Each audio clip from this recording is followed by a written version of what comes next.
नमस्कार मित्रांनो, स्वागत आहे तुमचे नवीन एका व्हिडिओमध्ये आपल्या ऑनलाईन सेंटर यूट्यूब चॅनलवर। मित्रांनो, आजच्या व्हिडिओमध्ये आपण मुंबई उच्च न्यायालय या ठिकाणी काही जागा निघालेल्या आहेत त्याबद्दल थोडक्यात माहिती पाहूया। त्याचप्रमाणे सदर फॉर्म ऑफलाईन असून ऑफलाईन फॉर्म कसे भरावे हे सुद्धा या ठिकाणी आजच्या व्हिडिओमध्ये पाहूया। त्या व्हिडिओ तुम्हाला शेवटपर्यंत पाहायचा आहे आणि जर का तुम्ही आमच्यावर नवीन आले असाल तर अशाच प्रकारच्या व्हिडिओसाठी आपल्याला सबस्क्राईब करून ठेवायचं आहे। सो मित्रांनो, तुम्ही या ठिकाणी पाहताय की हे मुंबई उच्च न्यायालयाची PDF आहे आणि ही PDF आपल्या टेलिग्राम चॅनल उपलब्ध आहे। टेलिग्रामची लिंक आपल्या व्हिडिओच्या डिस्क्रिप्शनमध्ये आहे। तिथून जाऊन तुम्ही टेलिग्राम चॅनल जॉईन केल्यावर या गोष्टी तुम्हाला या ठिकाणी उपलब्ध होतील। या ठिकाणी तुम्ही पाहताय की पदाचे नाव आहे सफाई कामगार, म्हणजे सफाई कामगार याचे पद आहे। त्यानंतर एकूण जागा आहेत, एकूण रिक्त पदे आहेत एक आणि पुढील 2 वर्षात रिक्त होणारी पदे एक, म्हणजे अशा एकूण मित्रांनो 2 जागेसाठी या ठिकाणी सफाई कामगार या पदासाठी जाहिरात काढलेली आहे मुंबई उच्च न्यायालयाने। आणि त्यानंतर या ठिकाणी कॉलममध्ये आहे की दिव्यांगांसाठी आरक्षित पदे 4%, म्हणजे या ठिकाणी दिव्यांगांसाठी 4% पदे आरक्षित आहे, परंतु या ठिकाणी दिव्यांगासाठी कुठल्याही प्रकारे व्हॅकन्सीज नाही। त्यानंतर याला वेतन श्रेणी आहे S3च्या प्रमाणे 16,600 रुपये ते 52,400, सोबतच तुम्हाला TADA या ठिकाणी मिळणार आहे। सो मित्रांनो, अशा प्रकारे ही PDF दिलेली असून 2 जागेसाठी सफाई कामगार या पदासाठी ह्या जागा काढलेल्या आहेत। त्यानंतर याला क्वालिफिकेशन वगैरे काय पाहिजे हे आपण थोडक्यात पाहूया।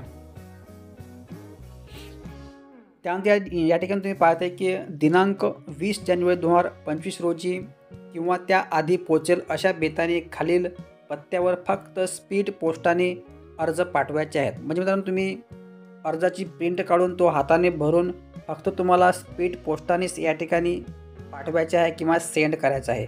तुम्हाला साध्या डाकने किंवा रजिस्टर पोस्टाने पाठवायचे नाही, फक्त स्पीड करूनच या ठिकाणी तो अर्ज तुम्हाला पाठवायचा आहे। त्यानंतर अर्ज आपल्या टेलिग्राम चॅनल उपलब्ध आहे। टेलिग्रामची लिंक आपल्या व्हिडिओच्या डिस्क्रिप्शनमध्ये दिली आहे। तिथून जाऊन तुम्ही टेलिग्राम चॅनल जॉईन केल्यावर तुम्हाला ह्या गोष्टी या ठिकाणी उपलब्ध होतील। त्यानंतर या ठिकाणी तुम्ही पाहताय की पत्ता कोण्या पत्त्यावर पाठवायचा आहे। माननीय प्रबंधक, मूळ शाखा, उच्च न्यायालय मुंबई, वेतन व आस्थापना विभाग, 2रा मजला, PWD इमारत। त्यानंतर या ठिकाणी पिनकोड, अशा प्रकारे या ठिकाणी ॲड्रेस दिलेला आहे। या पत्त्यावर तुम्हाला हा फॉर्म पाठवायचा आहे। त्यानंतर या ठिकाणी अजून एक महत्त्वाचं म्हणजे ज्याही तुम्ही लिफाफ्यामध्ये फॉर्म पाठवणार त्या लिफाफ्याच्या वर एकदम वदर तुम्हाला सफाई कामगार पदासाठी अर्ज असं तुम्हाला ठळक अक्षरात इन्व्हर्टेड कॉमामध्ये लिहायचं आहे आणि त्याला खाली अंडरलाईन वगैरे करायचं आहे। ज्याप्रमाणे तुम्ही या ठिकाणी पाहताय की स्क्रीनवर सफाई कामगार पदासाठी अर्ज, अशा प्रकारे या ठिकाणी तुम्हाला लिफाफ्यावर जेव्हा तुम्ही लिफाफा पॅक करसाल त्यावेळेस तुम्हाला हे अशा प्रकारे या ठिकाणी लिहायचं आहे। त्यानंतर या ठिकाणी आपण शैक्षणिक पात्रता पाहूया।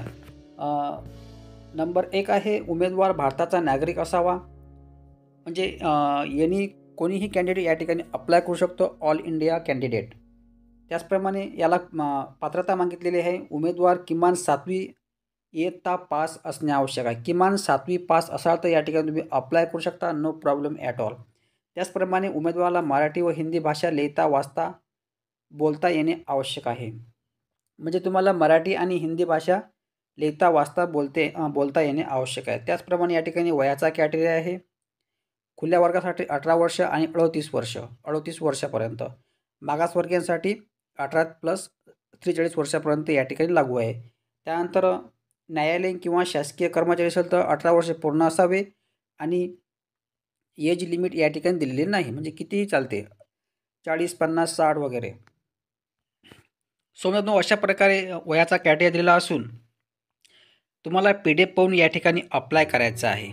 तर आता या ठिकाणी आपण ऑनलाईन फॉर्म कसे भरावे हे या ठिकाणी पाहणार आहोत।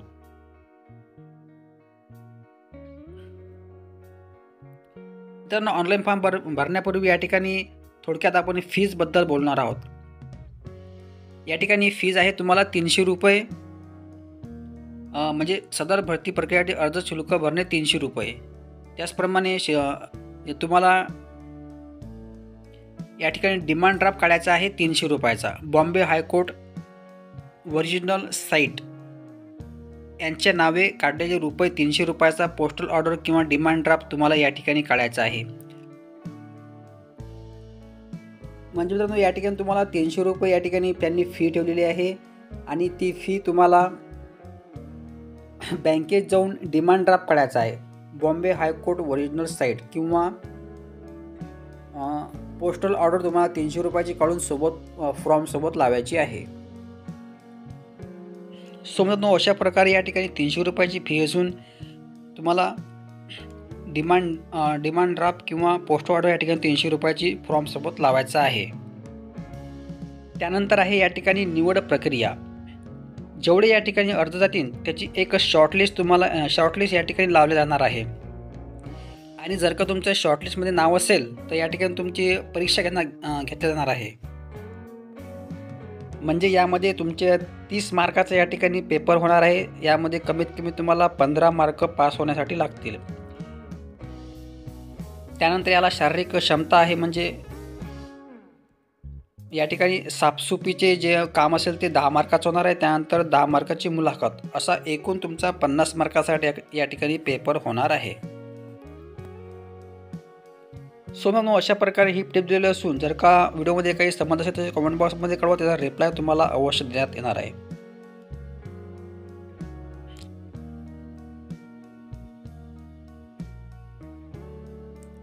तुम्ही या ठिकाणी पाहता की हे PDF दिलेले आहे. हा फॉर्म तुम्हाला या ठिकाणी काढून आपल्या स्वाक्षराने भरून तुम्हाला बाय पोस्ट फक्त स्पीड पोस्टाने पाठवायचा आहे. या ठिकाणी आपण थोडक्यात पाहूया की फॉर्म कसा भरावा. या ठिकाणी तुम्हाला सर्वप्रथम तुमच्याकडे लेटेस्ट फोटो या ठिकाणी चिपकायचा या बॉक्समध्ये आणि त्यावर एक क्रॉस सिग्नेचर मारून घ्यायची आहे. त्यानंतर या ठिकाणी विषय ऑटोमॅटिक राहणार आहे, सफाई कामगार पदाकरिता अर्ज. त्यानंतर तुम्हाला खाली इकडे स्क्रॉल डाऊन केल्यावर यामध्ये पहिला कॉलम आहे उमेदवाराचे संपूर्ण नाव. या ठिकाणी ज्याप्रमाणे तुमचे नाव असेल 10वीच्या बोर्ड सर्टिफिकेटवर त्याप्रमाणे या ठिकाणी तुमचं नाव टाकायचं आहे. एकदम सरळ म्हणजे आधार कार्डवर ज्याप्रमाणे नाव असेल त्याप्रमाणे तुम्ही या ठिकाणी टाकू शकता. त्यानंतर 2 नंबरचा कॉलम आहे पत्र व्यवहाराचा संपूर्ण पत्ता. तुमचा जो पत्ता असेल राहण्याचा ॲड्रेस वगैरे तर या ठिकाणी 2 नंबरच्या कॉलमवर टाकायचा आहे पिनकोड सहित. त्यानंतर इकडे राष्ट्रीयत्व तुम्हाला लिहायचं आहे इंडियन. त्यानंतर 4 नंबरचा कॉलम आहे तुम्ही महाराष्ट्राचे रहिवासी आहे का, तर या ठिकाणी तुम्हाला नाही या ऑप्शनला कट मारायचा आहे आणि हो या ऑप्शनने ठेवायचं. त्यानंतर 5 नंबरच्या कॉलममध्ये मोबाईल नंबर. त्यानंतर 6 नंबरच्या कॉलममध्ये ईमेल ID. त्यानंतर 7 नंबरमध्ये लिंग मेल फिमेल, म्हणजे तुम्हाला महिला किंवा पुरुष अशा प्रकारे या ठिकाणी लिहायचं आहे.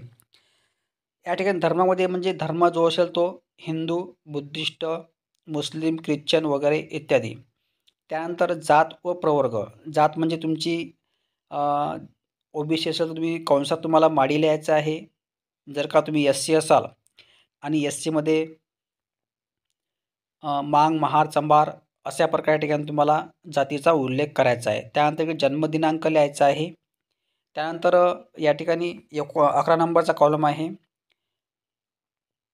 तुमचं जाहिरात निघालीपासूनचं वय तुम्हाला या ठिकाणी टाकायचं आहे. त्यानंतर 12व्या कॉलममध्ये आहे विवाहित असेल तर अविवाहित वगैरे जे असेल ते तुम्ही या ठिकाणी टाकायचं आहे. त्यानंतर तुम्ही हयात असलेल्या मुलांची संख्या. जर का तुम्ही या ठिकाणी विवाहित केले तर या ठिकाणी तुम्हाला मुलं असेल तुम्ही या ठिकाणी मुलं टाकू शकता. जर का तुम्ही अविवाहित आणि मुलं वगैरे नसेल तर या ठिकाणी तुम्हाला 0 टाकायचं आहे, परंतु खाली कॉलम सोडू नका. त्यानंतर आहे 2005 नंतर जन्मलेल्या मुलांची संख्या. असेल तर टाकायचं, नसेल तर राहू द्यायचं. त्यानंतर हँडिकॅप असेल तर येस, नसेल तर नो. त्यानंतर या ठिकाणी दिलेलं आहे शैक्षणिक अर्हता. या ठिकाणी अनुक्रमांकामध्ये 1 टाकायचं आहे आणि त्यानंतर शैक्षणिक अर्हतामध्ये टाकायचं आहे 10वी 12वी ग्रॅज्युएशन. म्हणजे सुरुवात टाकायचं तुम्ही 7वी पास असाल तर 7वी जागा दिल्यात त्या ठिकाणी लिहायचं आहे 7वी 7th. त्यानंतर इकडे परीक्षेचे नाव टाकायचं आहे, म्हणजे तुमचं बोर्ड वगैरे जे असेल ते मंडळ. त्यानंतर उत्तीर्ण वर्ष आणि एकूण गुण आणि प्राप्त गुण. एकूण गुण म्हणजे तुम्हाला कितीपैकी किती मार्क मिळाले आणि टक्केवारी अशा प्रकारे या ठिकाणी तुम्हाला टाकायचं आहे. त्यानंतर 2 नंबर अनुक्रमांक द्या. त्यानंतर 10वी तुम्हाला टाकायची आहे. 10वी म्हणजे SC टाकायचं आहे. त्यानंतर इकडे मंडळाचे नाव लिहायचं आहे. मंडळाचे नाव म्हणजे तुमचं जे बोर्ड असेल ते, त्यानंतर उत्तीर्ण वर्ष आणि कितीपैकी तुम्हाला किती गुण मिळाले आणि टक्केवारी. अशा प्रकारे या ठिकाणी तुमचं क्वालिफिकेशन जे असेल ते तुम्ही टाकू शकता. मित्रांनो, एकदम साधा आणि सिंपल फॉर्म आहे. जर का फॉर्ममध्ये काही समस्या असेल तसे कमेंट बॉक्समध्ये कळवा. त्याचा रिप्लाय तुम्हाला अवश्य देण्यात येणार आहे. त्यानंतर या ठिकाणी आहे कामाचा अनुभव असेल ते या ठिकाणी तुम्हाला टाकायचा आहे या कॉलममध्ये. त्यानंतर इतर विशेष आर्हतामध्ये जर का तुम्ही काही अतिरिक्त माहिती असेल, म्हणजे काही डिप्लोमा वगैरे, त्याचप्रमाणे MSc वगैरे तुम्ही 18 नंबरच्या कॉलममध्ये टाकू शकता. त्यानंतर 19चा कॉलम आहे भाषा. तुम्हाला भाषा लिहायचं आहे. मराठी, हिंदी, इंग्लिश जे तुम्हाला भाषा येत असेल ते या ठिकाणी तुम्हाला टाकायचं आहे. समजा अशा प्रकारे फॉर्म दिलेला असून या ठिकाणी अजून महत्त्वाचं म्हणजे 21 नंबरचा कॉलम आहे डिमांड ड्राफ्टचा. या ठिकाणी जो तुम्ही DD किंवा डिमांड ड्राफ्ट किंवा पोस्ट ऑर्डर फाडली असेल ते या ठिकाणी तुम्हाला टाकायची आहे. फॉर एक्झाम्पल क्रमांक लिहायचा त्याच्यावरचा. त्यानंतर तुम्ही ते चलन वगैरे DD वगैरे कधी फाडला ते दिनांक. त्यानंतर या ठिकाणी शुल्क रुपये म्हणजे 300. अशा प्रकारे या ठिकाणी तुम्हाला हा 21 नंबरचा कॉलम भरायचा आहे. त्यानंतर या ठिकाणी तुम्हाला हे 21, त्यानंतर 22, 23, 24, 25 हे 4 कॉलम तुम्हाला वाचून तुम्हाला येस नो म्हणजे होय नाही करायचं आहे. त्यानंतर इकडे तुम्हाला खाली दिनांक, ठिकाण आणि उमेदवाराची स्वाक्षरी व नाव. या ठिकाणी स्वाक्षरी नाव म्हणजे तुमचं पहिले नाव लिहायचं आहे. त्यानंतर खाली सिग्नेचर तुमची मारायची आहे. अशा प्रकारे या ठिकाणी हा फॉर्म दिलेला असून हा फॉर्म तुम्हाला या ठिकाणी पद्धतशीरपणे भरून PDF पद्धतशीरपणे वाचून या ठिकाणी तुम्हाला बाय पोस्ट स्पीड पोस्टाने पाठवायचा आहे. त्यानंतर या ठिकाणी तुम्ही अर्जासोबत कोणते कोणते डॉक्युमेंट्स टाकले आहेत ते या ठिकाणी तुम्हाला लिहायचे आहेत. त्यानंतर या ठिकाणी चरित्र प्रमाणपत्र तुम्हाला 2 व्यक्तीचे, प्रतिष्ठित व्यक्तींचे या ठिकाणी चरित्र प्रमाणपत्र घ्यायचे आहेत. म्हणजे 2 असे व्यक्ती पाहायचे आहेत ज्यांच्याकडे सही शिक्का वगैरे आहे. फॉर एक्झाम्पल पोलीस पाटील किंवा सरपंच तुम्ही घेऊ शकता, किंवा जर का तुम्ही शहरामध्ये राहत असाल तर नगरसेवक वगैरे, मुख्याध्यापक इत्यादी या लोकांची तुम्ही सही शिक्के घेऊ शकता.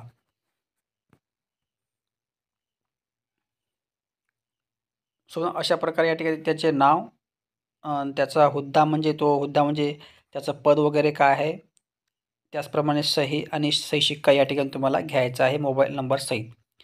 या ठिकाणी तुम्हाला प्रतिज्ञापत्र लिहायचं आहे. तुमचं जर का लग्न झालं असेल नसेल तरी तुम्ही या ठिकाणी हे प्रतिज्ञापत्र तुम्हाला लिहायचं आहे. त्यानंतर इकडे तुमची मुलांची संख्या 00 टाकायची आहे जर का नसेल तर मुलं. मित्रांनो, अशा प्रकारे हा फॉर्म दिलेला असून फॉर्म साधा आणि एकदम सिंपल आहे. जर का फॉर्ममध्ये काही समस्या असेल त्याच्या कमेंट बॉक्समध्ये कळवा. त्याचा रिप्लाय तुम्हाला अवश्य देण्यात येणार आहे. तर मित्रांनो, अशाच प्रकारच्या व्हिडिओ आपल्याला सबस्क्राईब करून ठेवायचा आहे. धन्यवाद. जय हिंद, जय महाराष्ट्र.